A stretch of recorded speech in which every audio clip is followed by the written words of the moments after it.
What's up? Welcome back to another video.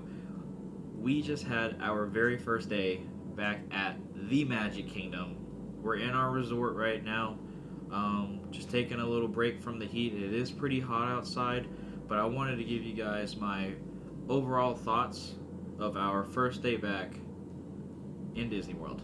Super exciting, but we got a few things to talk about, and I want you guys to digest this information to see if these are things that you can cope with and you can deal with to make it back here for your 2020 vacation.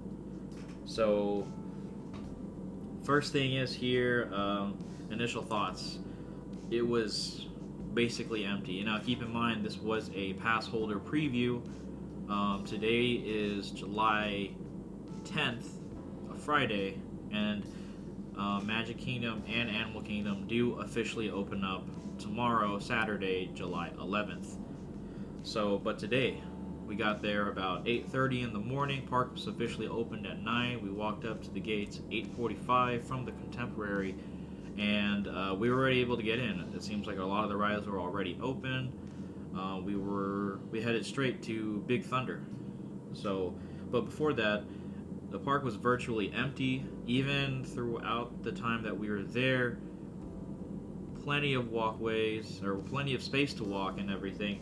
No one's really getting in your face or really trying to cross paths with you. You really have your own, walkway for the most part. There are some parts, if you go to it, like the grassy area in front of the Crystal Palace, basically empty. Maybe one or two people 30 feet away from us. It was amazing. You could take photos, you could take some videos. It was great. For the rides, we were able to get on 5 rides, and that's because we got on them so quick. It felt like we were rushing through it. All of them were under 5-minute waits. A lot of them showed 5-10 minutes, but it's essentially just the walk through the queue just to get on. The only one we didn't ride because of wait time, which was a little high for us because it is still an outside queue, is Seven Dwarfs Mine Train. Still 30 minutes. Line was already outside, but that's because of the social distancing in the lines. Another thing is it was very quiet. For the very first time, it felt like I was in an empty park, and I've never felt that. That was just crazy to me. But it did feel eerie, not having all the families, all the kids running around, cast members strolling up and down, saying hi to everybody. Now, there were cast members saying hi to everybody. They were stationary for the most part, not really walking around, keeping their distance away from everybody, which is, I think, is a great move on them to keep their employees safe and also, not really spread nothing. So we're gonna get on to it. General safety for the parks. So first thing I'm going to talk about is the queue lines. A lot of them have queues that are separated. They have line indicators on the wall. Please stand here and wait for the next party to move up. They're about, I want to say, almost like 6-8 feet apart. So if you have a party of 4, you're going to be pretty spaced out. And again, I didn't get to see too many of those because the lines were just moving so fast. There was only like maybe 3 or 4 parties ahead of us at any given time. As far as sanitation goes, there are 3 sanitation checkpoints. As soon as you enter the main queue, another one right before you're about to board, and then one right after you get off in the exit queue line, if you will. There's another station there, and what I mean by those is those automatic hand sanitizer dispensers. You just put your hand under it, a little bit will get in your hand, sanitize your hand right before you get on. I thought that was pretty interesting that they're highly encouraged to use, but they're not required, and I'll get into that a little bit later. Another thing I saw, though, is that they don't sanitize any of the carts after each party. So, for example, we got on Winnie the Pooh, party got off, next party got on. First immediate thought for me is, what about all the people touching the handrails? Because you are required to pull those rails down before you embark on your journey.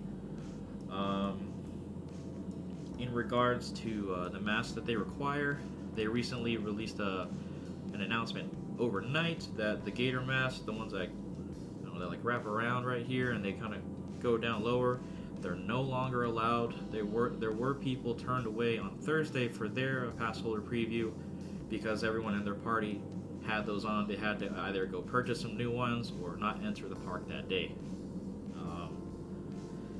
And let's see, as far as food goes, we ate at Starlight Cafe. So got there at 10:30, and mobile order. You'll see the signs all around the restaurants. Mobile order is highly recommended. However, it is not needed. I opted to do it because I like to add different sides in. I can take my time ordering, and then on my way over, I can just press, yes, I'm here. By the time I get there, it's ready to go. And then once I did get my food, the seating areas in there are very spaced out. I mean, very spaced out. So the lines were typically 6 to 8 feet apart, but for the eating areas, we were almost 12 feet apart from any table. And on each table, you'll see a sign like, "Hey, this table is marked off. Do not sit here," and this is to encourage, the social distancing. Please select a table that does not have this marker on it. So we selected somewhere inside. It's in a booth. Didn't really have anyone around us because, again, so spaced out. I like that a lot because when I'm eating, especially with this time going on right now, I don't want, say a kid starts running around and everything like that, sneezes. Don't need any of that because, especially, this is a mask-free zone. So this could encourage that circulation, but the extra distance made me feel a little bit safer. So going from that, how does it compare to their main competitor down the road, Universal? So Universal has had a lot of success and a lot of praise for their safety efforts as far as sanitation. I think the biggest thing here is Universal requires you to use their hand sand right before you get on the ride. So Disney has 3 checkpoints, but all of them are not required. Universal, right before you get on, is required for you to take it. If you don't, I've seen people actually get escorted out of the ride because they didn't want to take it. So now, how does that make you feel? That's entirely up to you how you think about it. When we were in Disney today, we just we hit all 3 checkpoints pretty much every time. If not, we hit 2 out of 3. So something for you to think about before making your vacation trips. So it's gonna be a quick video. I'm gonna wrap it up here. We only stayed in the park for about maybe 3 hours because we already hit everything that we want. We hit Big Thunder, we hit Peter Pan. Angel's never seen the Peter Pan queue line. We've always just used fast passes for it just because the queue line was just so long, and this is the first time she's actually seen it, and that was pretty cool to see. And then we went on Winnie the Pooh, Little Mermaid, and then I think that's how many rides was that? We wanted to get on Pirates of the Caribbean, but it was actually broken down. Sad face.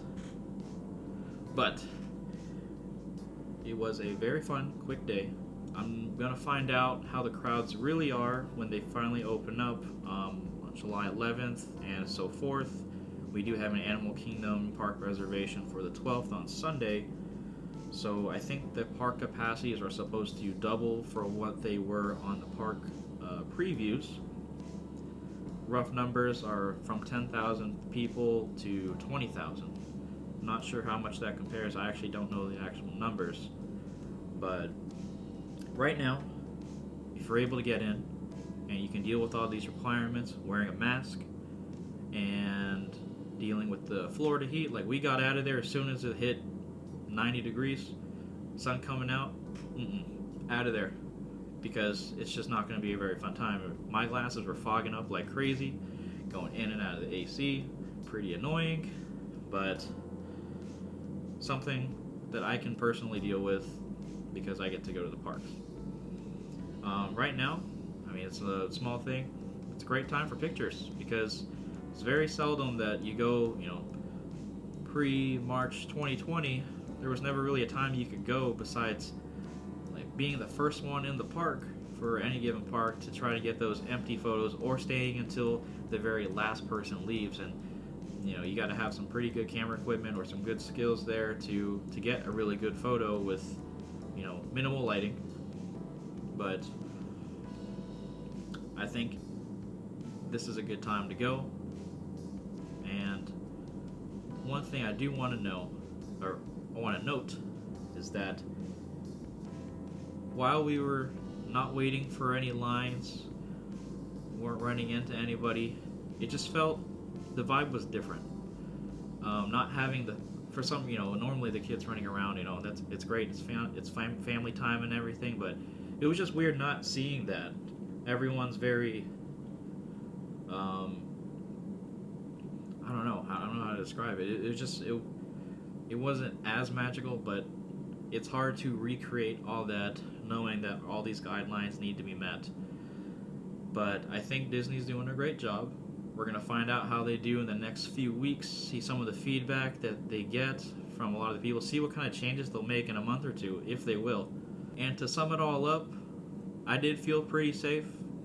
Universal, when I went there, I did feel pretty safe there. I think they did a fantastic job on an early reopening with all those regulations they had to follow. And I think Disney is on the right track to have a successful opening as well.